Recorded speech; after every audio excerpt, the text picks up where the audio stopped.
Welcome to the Cannacurio Podcast, powered by Cannabis Media. I'm your host, Ed Keating. Today, we are joined by Nohtal Partansky. He's a co-founder and CEO of Sorting Robotics, and he has had one of the more interesting backgrounds of any guest I've had. I don't think I've ever spoken to anybody who's produced oxygen on Mars and now is automating the cannabis value chain. So can you tell us a little bit about your background and what led you to found Sorting Robotics?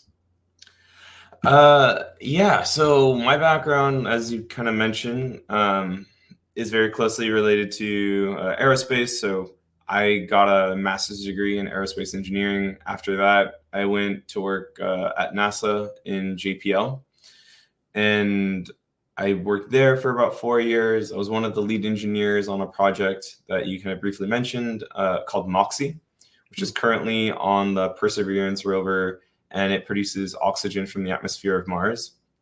So that was a pretty interesting experience, but I kind of found the bureaucracy of NASA to be somewhat stifling to my creativity and like kind of what I wanted to do with my life. And in the last year of JPL, I kind of moonlit this company and started Sorting Robotics. And we weren't. Could you tell us what JPL stands for? I'm going to say like Jet Propulsion Labs or something, but that's actually exactly what it stands for. Oh, all right. And I didn't Google that. I promise. I'm like, oh, good. Okay, good.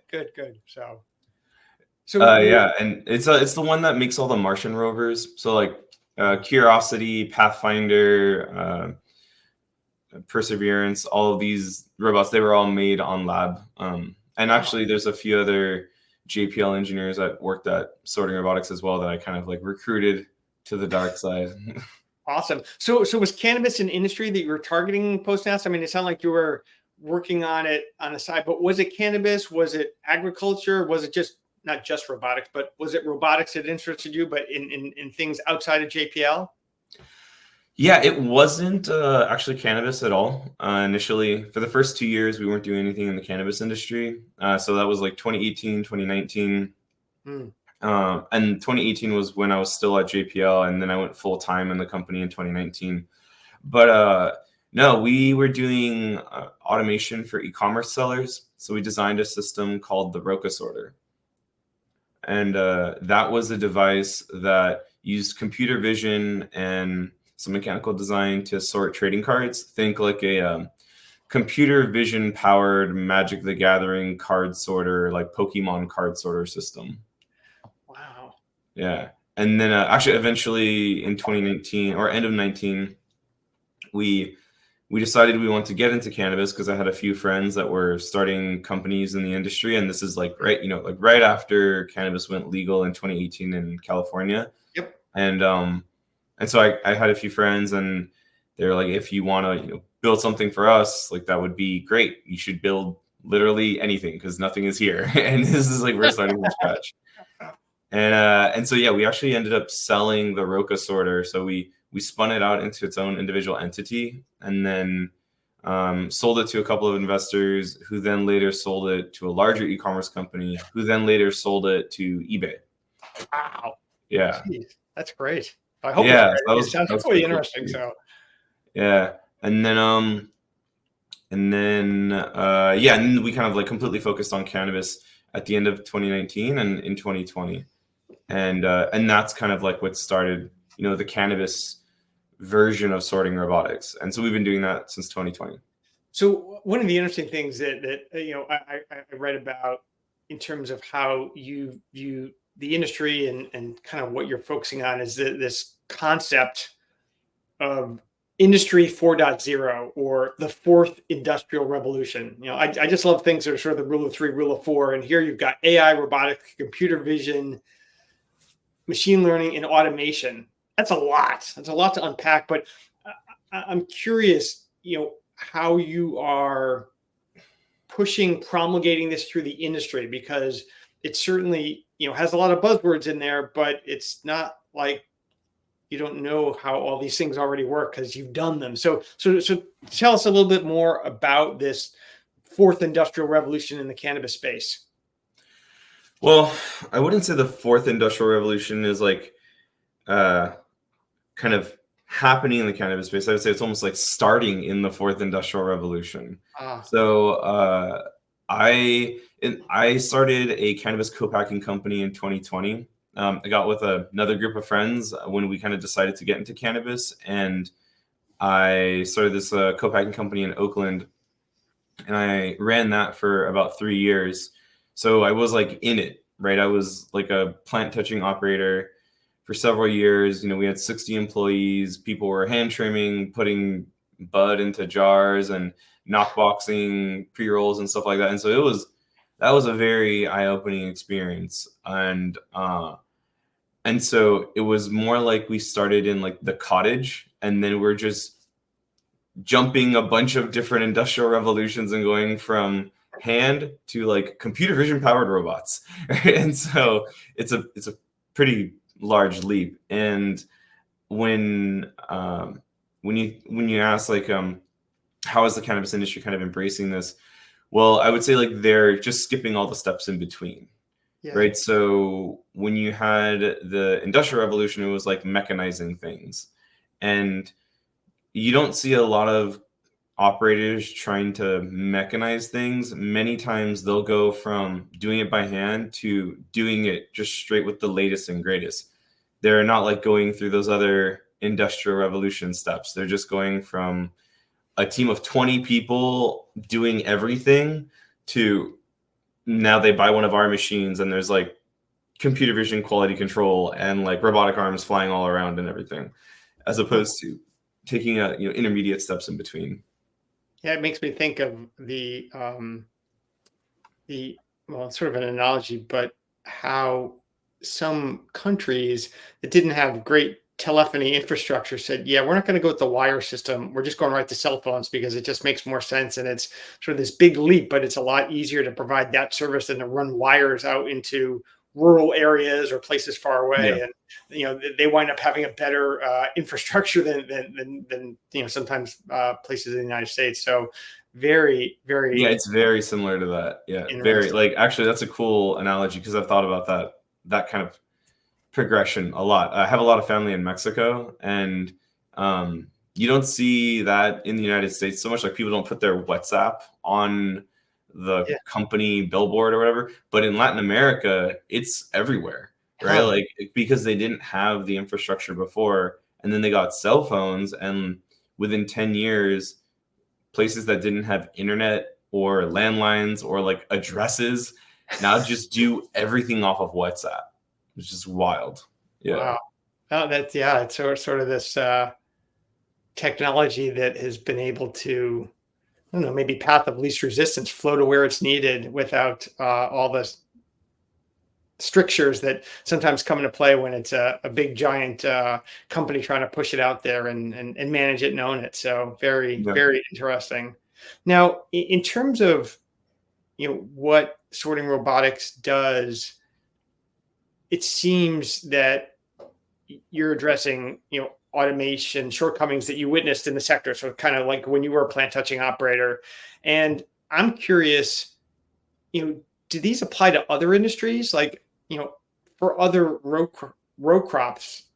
Is this applicable, or is it good just to focus on one industry, go deep and do it well?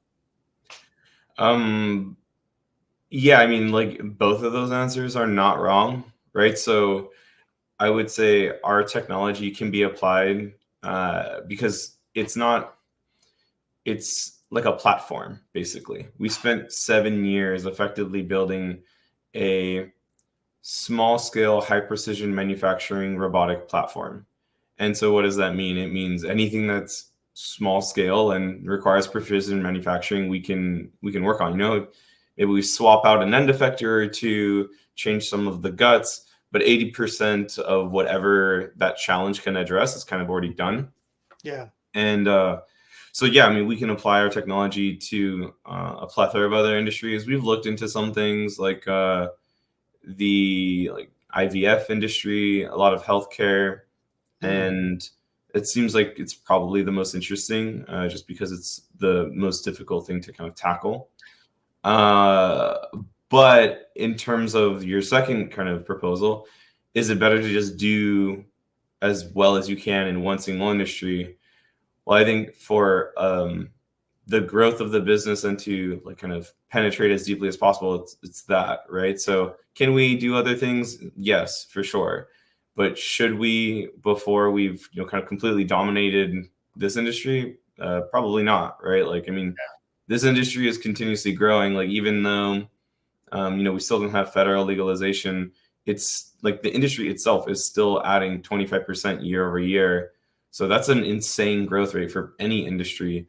And we have trouble keeping up with demand, much less trying to, like try to find new markets or take market share. Like there's enough market share for anyone who wants to come in. And so, we're just working specifically in this industry as our kind of beachhead niche, and then we will move from there. Yeah, it makes sense. I mean, we sort of follow the same path where we have stuck with cannabis information, specifically on licenses. And while there are occasionally some interesting, bright, shiny things that might catch our eye, we've just chosen to focus on it. And like you, we say this all the time on the podcast, we're canna serious. It's the only industry we're in.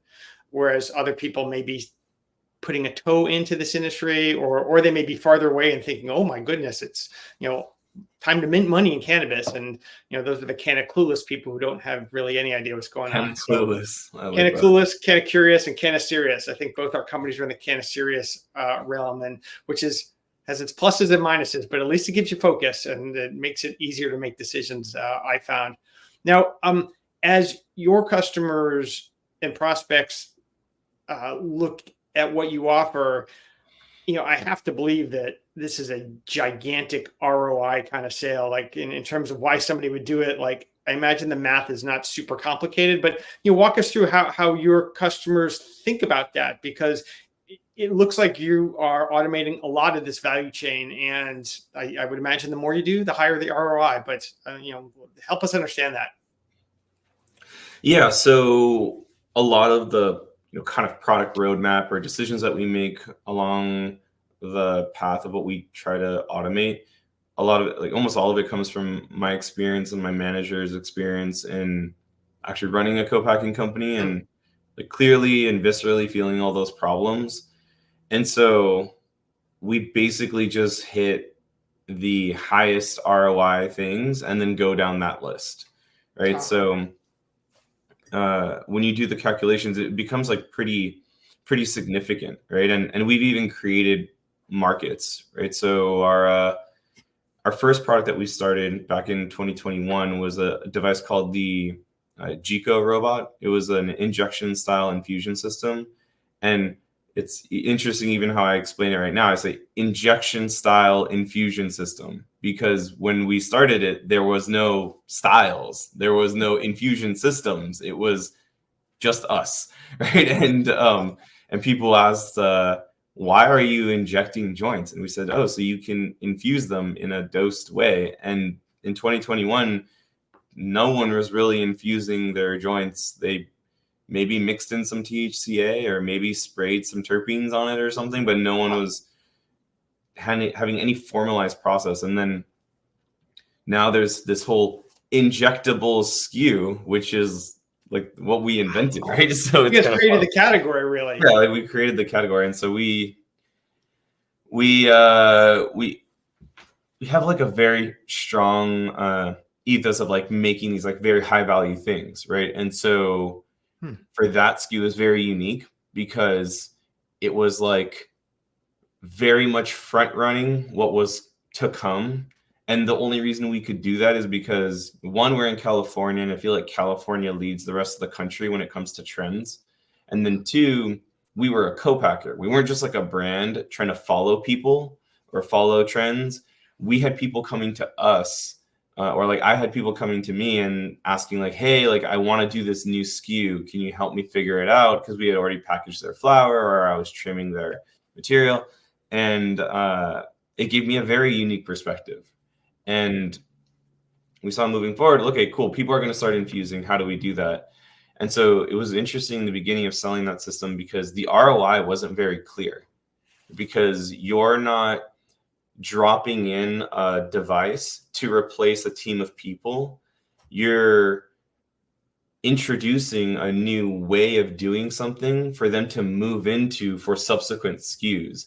So the ROI was very difficult, I would say, initially for that machine because it wasn't like obvious. You could only make analogies to like quality or like returns, or if you compared it to like different hand infusion methods, like painting joints on keef and saying like, this is a better way of doing it. And that made it very kind of weird. But it was still there, and we've sold, hundreds of those machines now. And so that's not too crazy. But then when you look at our newest machine, Stardust, which is actually a robot that keef coats joints, that ROI is like obvious. Like that one's very easy. It's like you have 10 guys doing this now. When you throw in the robot, you'll have one guy. And then you just do the difference of salary for 9 guys. And then that's the math, right? That one's very easy. So it's kind of interesting how we've done it. So I know in the past when I've spoken to folks sort of on the manufacturing automation side, often it's like with trimming, like, well, it can be hand trimmed or machine trimmed. And you get the head grower saying it must be hand trimmed. You get the CFO saying, forget that. Let's just, have machines do it. Who is the internal champion when you go to these businesses? Is it the owner? Is it the head of engineering, if they have such a person? Like, who's the decision maker who's like, oh my gosh, where have you been all my life when you walk in there? I would say the people that are saying, where have you been all my life, are usually like the production managers or the VP of manufacturing or whatever. But the actual decision makers are normally the owners. Either the owners or the CEOs, depending on if they're big companies. And so that's kind of how it breaks down. I would say the champions are the people that are on the floor. And then the decision makers are usually the people that, normally write the checks.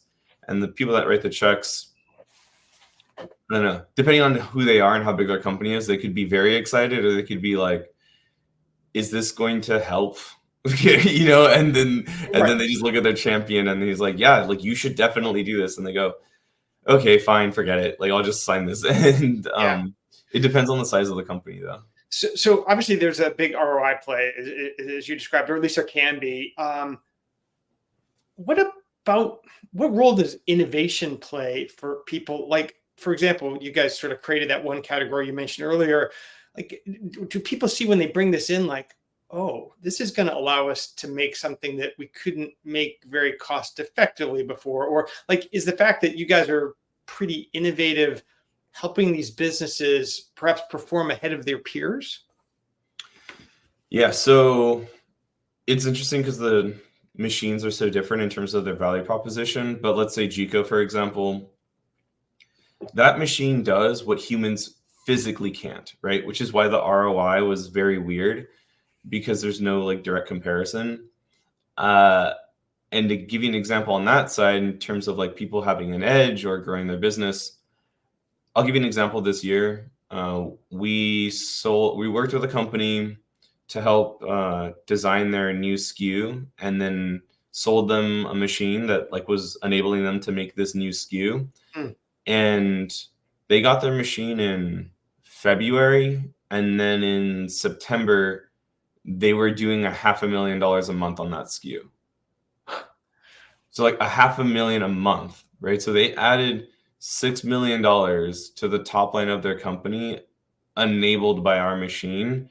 And like, it just would not have been possible otherwise. I can see it sort of makes me think of that thing on the internet. Shut up, take my money. Right? Right. Yeah.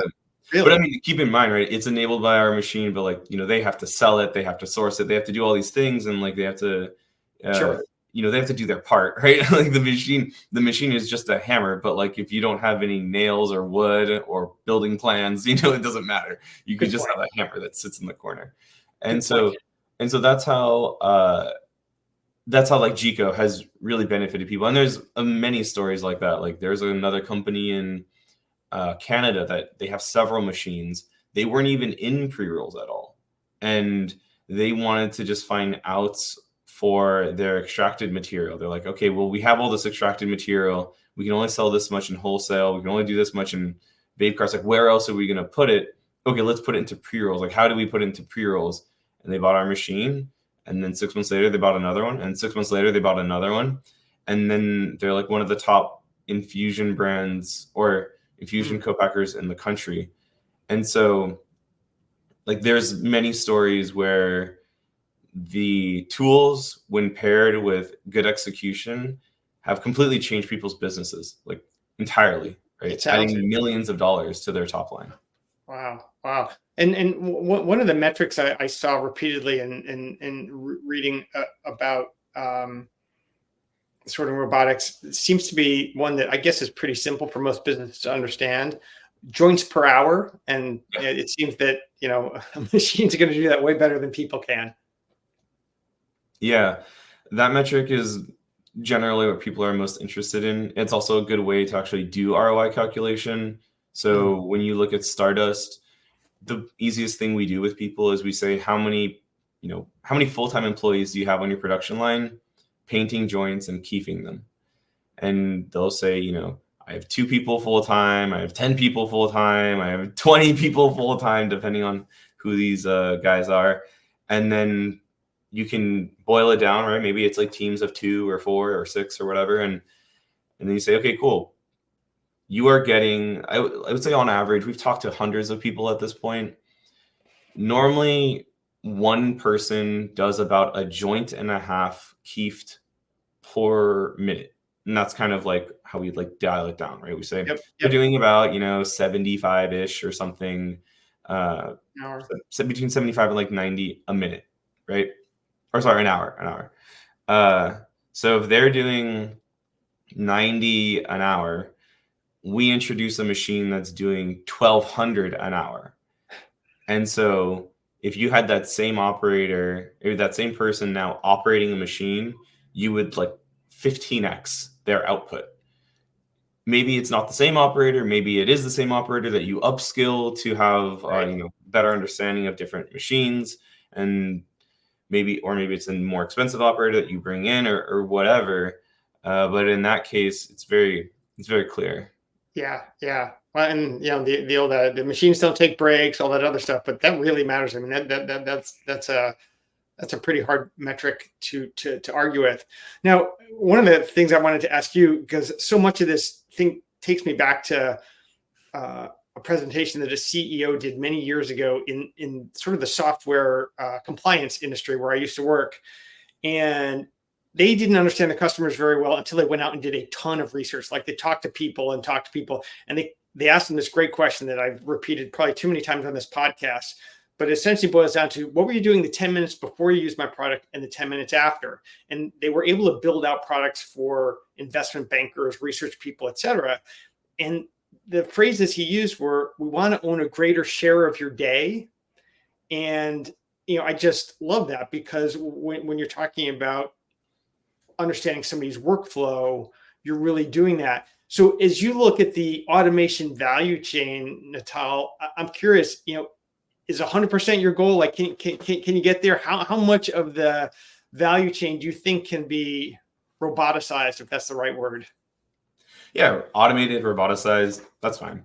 Let's see. I mean, 100%. I don't know why you wouldn't be able to do 100%, but it is different. Okay, so it's different than, let's say, Industry 2.0 or Industry 3.0, right? You can think of Industry 2.0 as a Coca-Cola bottling factory, right? You have a bunch of conveyors, you have a bunch of sensors. Those sensors are kind of like clockwork mechanisms. And if something goes wrong, the whole line goes down, and it's chaos, right? Right. You can think of Industry 3.0 as maybe having those devices be connected. Right? Maybe you have warehouse management systems or manufacturing management systems that kind of control everything. And then when you think of Industry 4.0, you start to change the fidelity of what that looks like, because now you have robotics. And the difference between robotics and automation is that one of them closes the loop, and that is the biggest difference, right? So when you just have sensors, those sensors don't really close the loop. They don't adjust themselves to continue to perform the task. They just kind of blindly do things. And if something goes wrong, then it may or may not stop itself. It may or may not make adjustments. It may or may not do something. Yeah. right? But in Industry 4.0, you have things making decisions for you, as opposed to you just kind of pressing the button and hoping that it works, which is kind of what very traditional automation is. It's like if it starts fucking up, it will just continue to like like you might just like Concatenates and goodness yeah, knows I what view else. labelers as like a big thing because when I was at my co-packing company, I used a lot of labelers, and those things are very industry 2.0, right? They're just motors with maybe a light sensor, and it just kind of does its thing, and there's no feedback after it's done. If you were to make like a robotic labeler, it might look very similar, but maybe at the end it has like a computer vision check that checks to make sure the label is properly placed. And then if it isn't properly placed, it makes an adjustment earlier on the upstream Right. where it now starts changing things slightly. And then that feedback loop is continuous. So it can adjust to variabilities that are in all the tolerance of anything you build. Yeah. Right? So it's I think that's like a big change.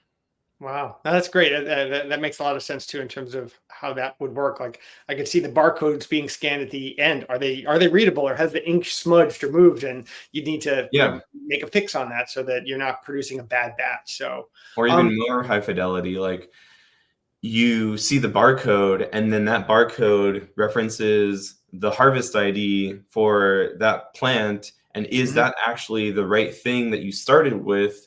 And is it still running the same thing? Like all of those are connected. And then if it's not, what does it do? Does it just stop, or does it like send a push notification to your phone, or like send an email to the manufacturing team or something like that, right? Like that is the level of intelligence that like an industry 4.0 manufacturing company will have.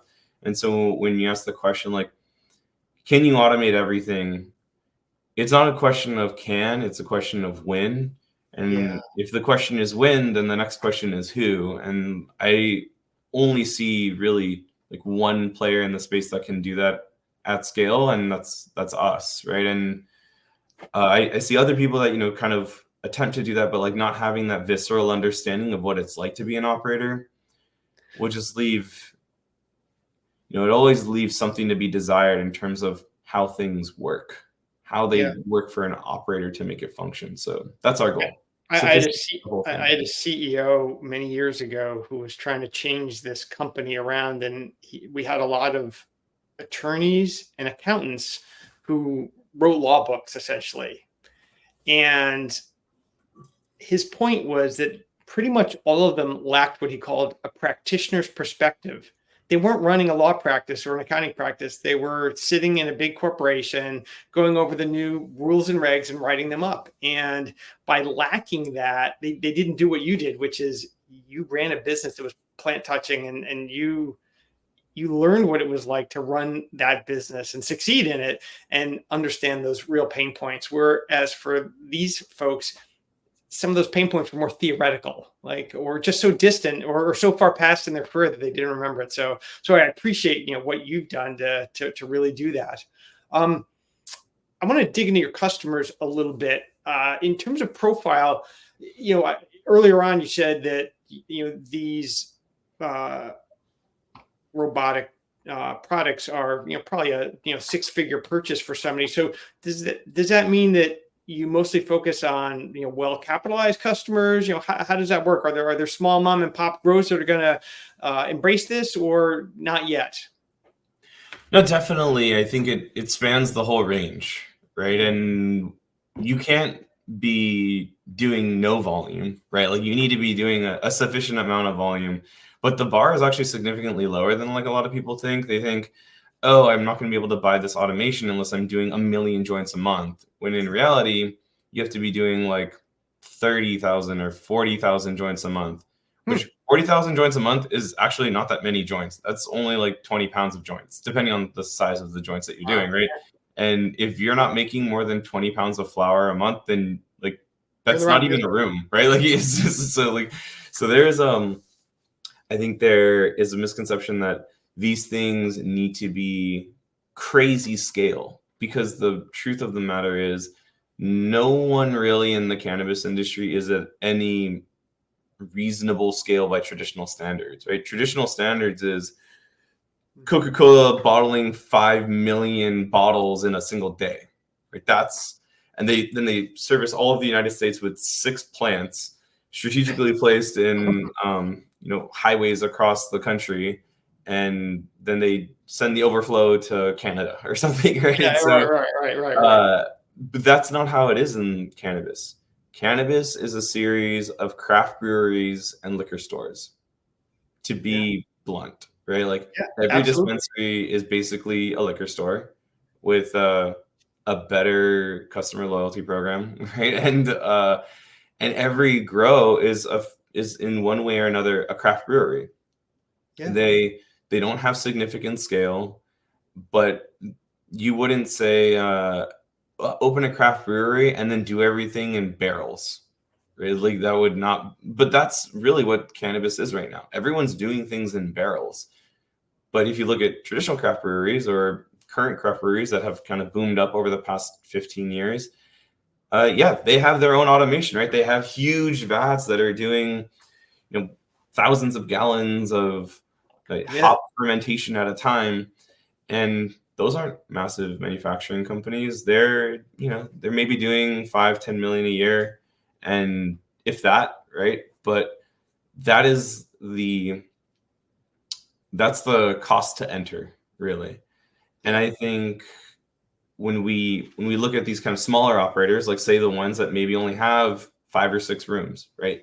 They're doing a couple £100 a month. They're not doing a couple £1,000 a month or something like that. A couple £100 a month, I would say, is like a majority of our customers, where every 6 weeks they're kicking out 50 or 60 pounds, and half of that's going to jarred flower, and then the other half is going to pre-rolls.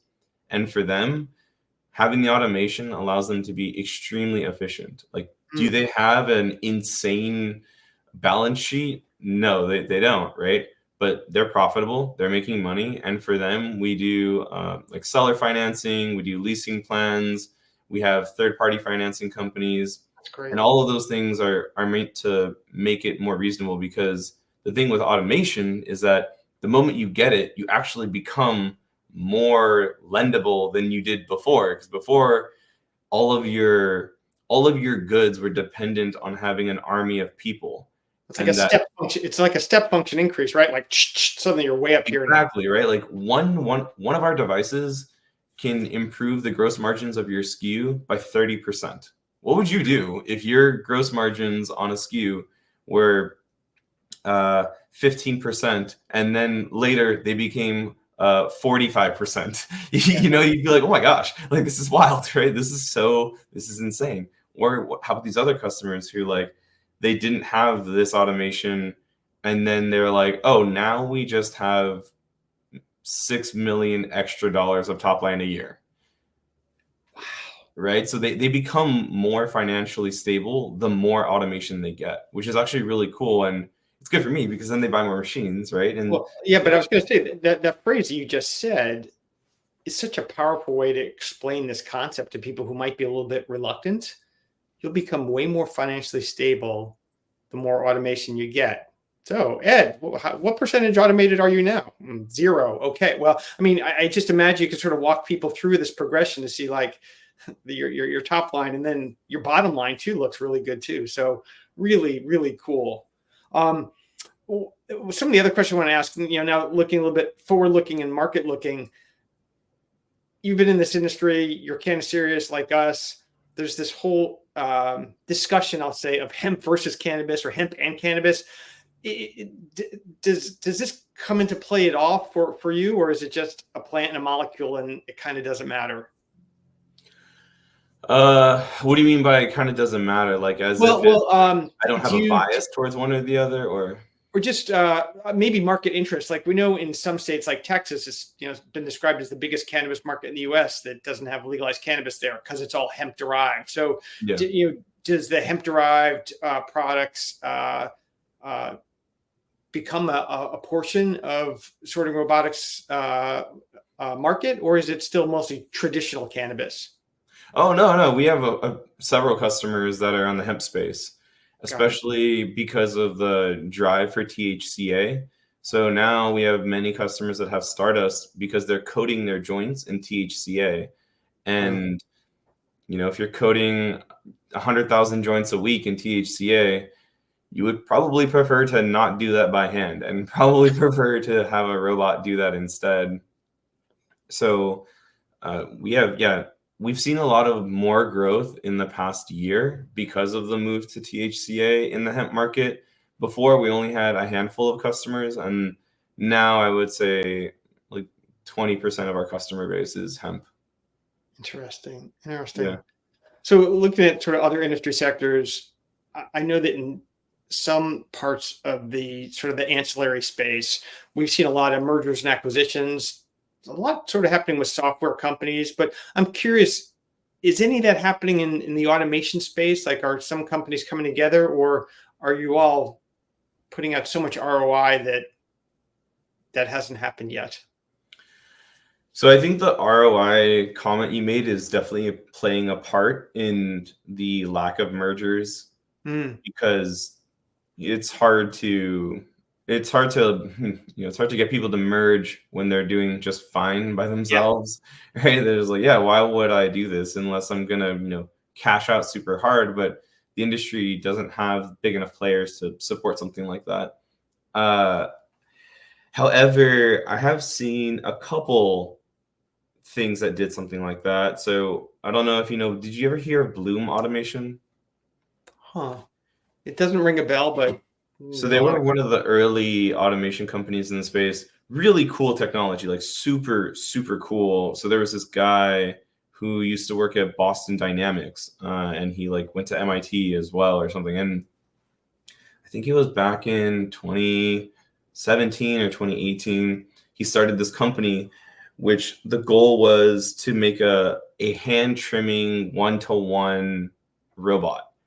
And the idea was hang like a indoor stock that had been before it got bucked, and then rotate it around, computer vision scan the whole thing, build a 3D model of it, and then path plan these little scissors or shears that would trim away all the leaves, and then you would have perfectly manicured buds, and you wouldn't have to have hand trimmers because this thing would recreate hand trimming look one-to-one. That one didn't seem to ever really take off. And then there would have been some great Edward Scissorhands branding, but I'll just leave that aside, right? But it was really cool. I think it was just maybe he never got the speed there or whatever. I don't exactly know what the problem there was, but it never really seemed to catch on. And then they combined with EOS, which is the company that makes Mobius. And I think that happened maybe 18 months ago or a year and a half ago or 2 years. I don't know, a little over a year ago or something. And so I know that was a merger. And then I think now from that, they're starting to make something that we actually developed back in 2019, which was a biomass sortation system that was neural network, computer vision powered. And I think that's what they're focusing on now. But aside from that, I haven't really seen any major mergers or acquisitions. It seems like everyone is doing fine, and no one's walked in with a piggy bank of money to do a roll up or anything like that. But I think it's a matter of time. It also just depends on if that matters. On the software side, I think it's easier to merge disparate systems than it would be on the hardware side.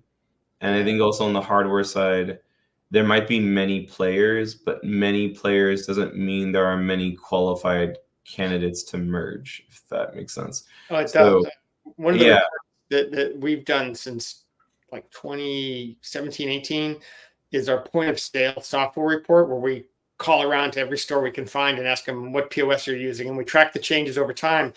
And the number of vendors really has not come down much. It still hovers around 70 vendors. We don't need that many. And it's going to happen. There's going to be a roll up at some point. But that leads me to sort of the last couple of questions. It sounds like you guys are in a unique position where you're finding plenty of customers who are willing to make that investment. But do you think, just maybe looking a bit more broadly, that our industry has hit bottom yet, and maybe we're starting to come out of it, or we're still in the valley and we don't know when we're going to head back up? Yeah, I think it's at bottom. I think California has found its legs and is more stable now. It kind of found its like Oregon, Colorado sort of steady state. Like flower prices really haven't changed in the past 6 months. Yeah. When before they were like wild. Like when I was running my co-packing company, shit, like it was nuts. Like 1 month, Q2, like pounds were going for 2,300, and then Q3 pounds were going for 1,500, and then Q4 pounds were going back up to 1,900, and it was just like nuts. Like it was, like, you'd get 30% price swings depending on the weather, right? And but these days it looks like indoors going for like kind of average indoors going for 1,000 to 1,400 depending on where you're at, and I haven't really heard that change all too much. And so I think that's been a very strong indicator of stability, regardless of like where that stability kind of like levels out. And then I think even with this harvest right now, we're seeing roughly the same prices for outdoor and mixed light that we saw last year. And then if you look at Michigan, which is also the like number 2 market in the space, they had really hard time in the beginning of the year and the end of last year, but it seems like even that has stabled out. There's the boom bust cycles have kind of leveled a little bit. Yeah. And then with like New York kind of coming online, and we got in 6 weeks the Schedule 3 vote, which I assume, unless they push it or do some stupid nonsense again, like, or slow walk it if it gets passed, Yeah, I think even if they slow walk it, it will still be significant, at least for the banking side of things, right? Because if they slow walk, if they just approve it, right, like that will just like smash, it'll just immediately drop to Schedule 3, and then like how they regulate it or how the FDA gets involved, like it won't matter. Like that'll just be like on someone's to-do list somewhere that like, yeah. I think you're absolutely right that the changes in expectations will be something you can't put back in the bottle. Like it's just going to move. And I was doing some research for a panel I was on a few weeks ago, and just saw somebody spell it out that right now the cannabis industry has an effective tax rate of 70%, whereas the rest of industry is like 20%. I mean, that's not hard ROI or math to understand. So yeah, I think that this rescheduling piece is going to be key. Are there other trends, sort of looking out that you're keeping an eye on, or things that you think people should be mindful of? I would say the trend to move into pre-rolls has been pretty significant in the past 18 months. When we first started doing stuff in pre-rolls, like that was very much a afterthought. Like in 2020, 2021, 22 became a little bit more relevant, but then like last year and this year, it's been very clear that the market is moving towards that. And I think a trend that I would just, for the plant touching operators or the brands in the space, is to be very mindful that you have to live in the future if you're going to be able to build it, right? And jarred flower isn't going to be 40% of the market in 10 years. That's just like, as much as, there might be a large OG crowd that like loves to roll their own thing, that's just not going to be how it is, right? So someone said that market is super well served now, probably oversaturated, but how do you get the people who aren't there and who are looking at beverages, let's say, which seems to be the other big trend? Yeah, beverages are coming up a bit more. I think just the idea is like, be prepared to diversify out of jarred flower. Like that, I think that is probably the most important thing that a lot of our customers this year have, bought into. I mean, we're kind of a little bit farther down the life cycle for a brand, right? We don't really make a pre-roll machine. We make things for infused. So like you first got to be in pre-rolls, and then you got to get infused pre-rolls, right? So we see people kind of after they've made that decision. But I know plenty of people this year at least 20 that for 6 years, they were just offering jarred flower. And then in the past 18 months, they kind of noticed, like you said, it's oversaturated. There's flower everywhere. Maybe they have like a strong following, but even that following is saying like, I like your flower, but I want it in a pre-roll because I'm not always in front of the bong ready to crack it up and you grind it out and get my whole like ceremony going, because that's just not going to be how it is. People want convenience and people want things quickly. And whether it's a vape cart that maybe moves into, even though that market's remained relatively static for the past few years, but pre-rolls are going to be different, right? Or just jarred flower is not going to be 40% of the market in 10 years. Jarred flower is going to be like 10% of the market. So where's that other 30% going to go? Great point. That share of wallet again. So in terms of Sorting Robotics, anything new that we should expect from you all? You've got a pretty impressive product suite already. Is there anything that's you can tell us that may be coming down the pike that you can share? Yeah, I would just say keep a lookout on the proliferation of the keef coating automation, because we're kind of the only ones in the market that even have a machine working that can do distillate and glue. And we kind of debuted it at MJBizCon last year. And then this year, we're going to have a few customers that have it and have been running it, and they'll kind of be providing testimonials and stuff. And that's another one of these things that you kind of have to live in the future, right? So if you live the past 3 years of people making keef coated joints and wholesaling them for $2 a joint or $1.50 a joint in like these more mature markets, yeah, they were working in labor into their cost of goods. What's it going to be like when that guy has a machine now and his cost for that labor went from 30 cents to 3 cents? Yeah. Like, you got to be mindful that like you're going to need to compete, and the robots are how you do it. Unfortunately, as one group improves, everyone has to improve. Otherwise, you get left behind. And I think I just want people to be mindful of that, right? Excellent. Well, I couldn't think of a better way to sort of end our discussion. I mean, really, it's the old skating where the puck's going to be, not where it was, or don't fight the last battle, fight the next one. So, Nohtal, thank you so much for joining us today. It was a pleasure getting to understand your business and hear about your fascinating background. Yeah, thank you. No, this was fun. Nice talking to you, Dad.